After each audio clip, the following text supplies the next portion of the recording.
Hello, you're listening to Andy's Book Club. If you're new here, welcome. This is a show where we go through an exciting book chapter by chapter on a weekly schedule. Every week, I provide a recap of the chapter we're covering, and I add my commentary as we go along. If something requires more explanation, I might reserve some time at the end of the show and discuss it in more detail. So, whether you're studying for a test, writing an essay, or if you're like me, you're just super passionate about reading, this show is perfect for you. As a reminder, this show is available on YouTube, Spotify, and a whole bunch of other platforms. And if you're watching this on YouTube, the links for all those other platforms are down below in the description. Or if you prefer, you can simply just search for Andy's Book Club directly on your favorite platform. But wherever you might be listening from, if you like the show, be sure to follow and subscribe. This show also has a Twitter page, so if I need to post visuals, I will do so on Twitter, so be sure to follow me there. Last week, we covered many of the successes and failures of Jaehaerys so far. He has definitely way more successes than he does failures, and things are going well for him. This week, we'll continue to discuss the many challenges that would come his way. In 59 AC, a battered ship sailed to the port of Old Town. It was the Lady Meredith, and from the ship emerged Sir Eustace Hightower, the grandson of Lord Donald Hightower. The Lady Meredith was one of the ships that had set sail with the Sun Chaser, captained by Alyssa Farman, aka Alice Westhill, who set sail on the open ocean to explore what was west of Westeros. Now, only a small handful of the original crew that had sailed with Sir Eustace had survived. Eustace himself was gaunt and badly sunburned. On his face were lines that had not been there when he had left Old Town. In his injured and malnourished state, Eustace told his story. The Lady Meredith was among one of three ships that had set sail to explore the west. The other two were the Sun Chaser, well, one of them of course, and the other a Bravo Z ship called the Autumn Moon. The first 12 days of the voyage had gone smoothly. As far as any of the crew of the ships were aware, they had sailed further west than any ship from Westeros had ever sailed before, and have, of course, lived to tell the tale. As the crew celebrated with wine, nobody dared to mention how they had not seen a single bird for the past 4 days.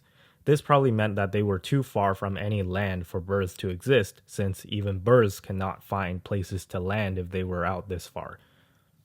It was then that the fortunes turned. The winds completely stopped. So the boats slowed down to a crawl. Some caskets of supplies on the Autumn Moon was also discovered to be spoiled by maggots. When the wind did return, it came in a storm.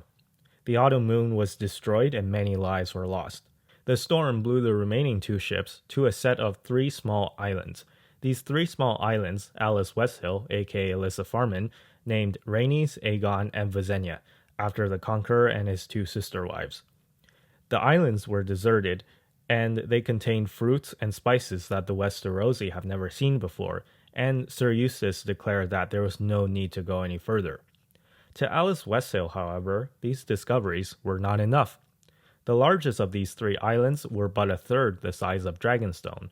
She wanted to find another Essos out west. However, the Lady Meredith was in bad shape, having been damaged in the storm, and his crew was too low on morale to continue. So, despite her best efforts at convincing Eustace to continue the voyage, he would not budge. So that's where the Lady Meredith and the Sun Chaser parted ways. The journey home for Lady Meredith would prove just as perilous, with the ship having been damaged and forced to land on the continent of Sothorios, which is a huge unexplored continent that's to the south of both Westeros and Essos. The crew spent a year there, repairing the Lady Meredith. During that time, many of the crew died of disease or venomous animal attacks. There's a reason why the continent of Sothorios was largely unexplored. The lands were extremely hostile. It is said that while there, Sir Eustace and his crew was attacked by monkeys that walk like men, wyverns, which look like dragons but did not breathe fire, and 100 different types of snakes. And they would have all perished too, if not for the help of some summer islanders who knew the area well and were able to help them repair the ship, which is how Eustace was able to survive and make his way back to Old Town to tell his tale.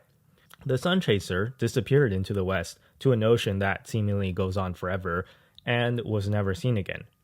Except rewind to 53 AC before Alice's voyage west, A boy on the island of Driftmark to House Valerion was born, named Corlys Valerion. Yes, this is the same Corlys from the show House of the Dragon. Corlys would be known for his voyages to explore Essos, as well as for his involvement in the Dance of Dragons later on in his life. It is said that during one of Corlys' voyages, he had made his way all the way east to a city called Ashai by the Shadows, a mysterious city full of dark magic and necromancers. In Ashai, Corlys saw a beaten and battered ship, which he swore was a sun chaser.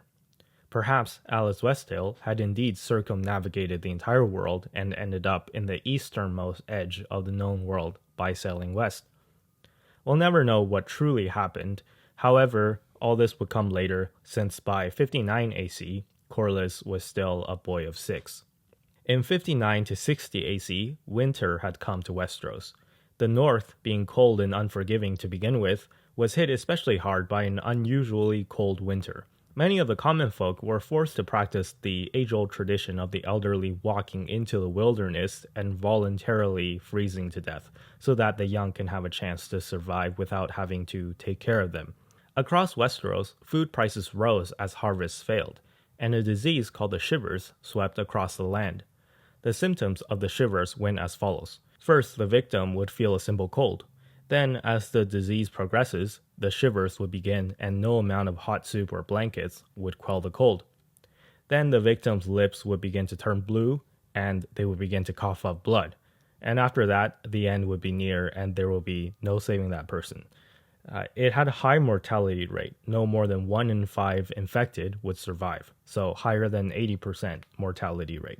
Many notable lords and ladies would be taken by the shivers, including Lord Celtigar, who had once been Jaehaerys' master of coin, Lord Staunton of Rook's Rest, along with his wife, the second son and 3 daughters of Daemon Valerion, former Hand of the King and Jaehaerys' uncle, Lord Prentice Tully of Riverrun and his wife, Lord Lyman Lannister, who had played such a pivotal role in protecting Rhaena during the reign of Maegor, met his end during the Shivers pandemic.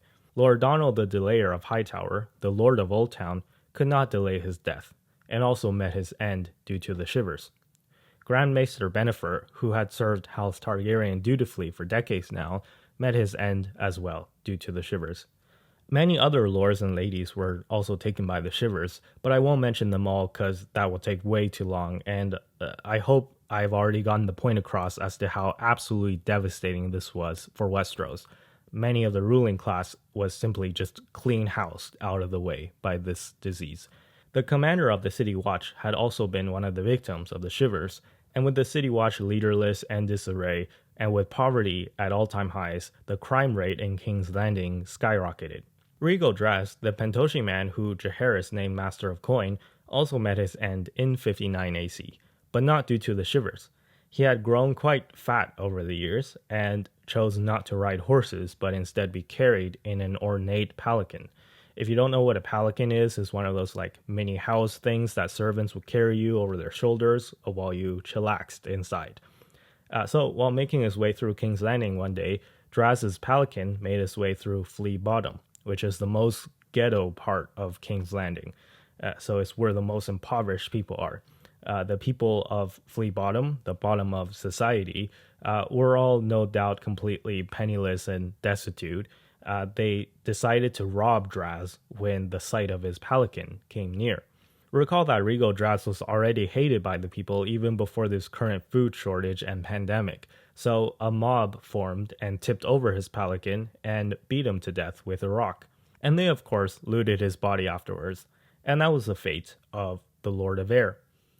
What's most devastating, however, came as 59 AC drew to a close and 60 AC dawned. One night, the Princess Daenaerys, eldest child of Jaehaerys and Alysanne, woke her mother Alysanne in the middle of the night. She complained that she was cold. A day and a half later, Daenerys was dead. It was said that Targaryens did not get sick, but this was not entirely true, however. What does seem to be true was that Targaryens who were bonded to dragons did not get sick. There seemed to be some sort of magic in play when a Targaryen gets bonded to a dragon that makes them immune to most diseases. Unfortunately for Daenerys, it was too late. This was absolutely devastating for Jaehaerys and Alysanne, And Jaehaerys asked Septon Barth why the gods would be so cruel to take the life of his daughter, who was only 6 at the time. To this, Barth had no answer. But life goes on, and when the gods take with one hand, they give with the other. In late 60 AC, Alysanne would give birth to another daughter, who she named Alyssa, after her late mother. In 61 AC, an old friend returned to King's Landing. It was Lord Rogar Baratheon. Now an old man, his hair had turned gray. Accompanying him was his daughter Jocelyn and his son Boromund, who, if you recall, are Jaehaerys and Alysanne's half-siblings born of their mother Alyssa. Rogar had come to leave the children in the care of Jaehaerys while he committed to one last quest. Apparently, Rogar's brother Borys had been extremely upset at the news of the birth of Rogar's son Boromund, since the seat of Storm's End would now pass to Boromund instead of to him. So Borys had left the Stormlands to pursue action and battle in Myr and Volantis, and now he was back in Westeros, stirring up rebellion with another Vulture King. Recall that Aegon the Conqueror and his half-brother Orys Baratheon, who's Rogar's grandfather, had put down the original Vulture King in Dorne during one of the many conflicts between Dorne and the Iron Throne. And now there was another Vulture King, and Rogar's brother, Borys, had betrayed the family and his king, and is working with this new Vulture King. The Maesters had told Rogar that he was nearing the end of his life anyways, and if there's one last thing that he wants to do, it's to put down his traitor brother and this new Vulture King, and if he could die in battle, that would be great too. So Jaehaerys gave him permission to go on another campaign. In this campaign, Jaehaerys himself would assist Rogar, flying on top of Vermithor, while Rogar led 500 men into the mountains of Dorne to hunt down his brother and the new Vulture King. Eventually, Rogar and Jaehaerys cornered Borys. Rogar was about to have a final fight with his brother, but Jaehaerys stopped him. Recall that kinslaying, the act of killing a member of your own family, was considered one of the cardinal sins of Westeros. Even in situations like this, when your brother has gone off the rails and is leading a rebellion against your king, even in this scenario, where you can argue that it's justified, is still kinslaying. So Jaehaerys drew Blackfire and went toe-to-toe with Borys in single combat. Safe to say that Jaehaerys won, or else the story would be over right here. As for the Vulture King, though, Rogar managed to corner him eventually and made short work of him with his axe. He did not get his wish of dying in battle with an axe in his hand. Even in his advanced age, his opponents were unworthy of him in terms of fighting skills. Rogar returned to Storm's End after this last campaign and would die half a year later, in his bed surrounded by maesters instead of on the battlefield.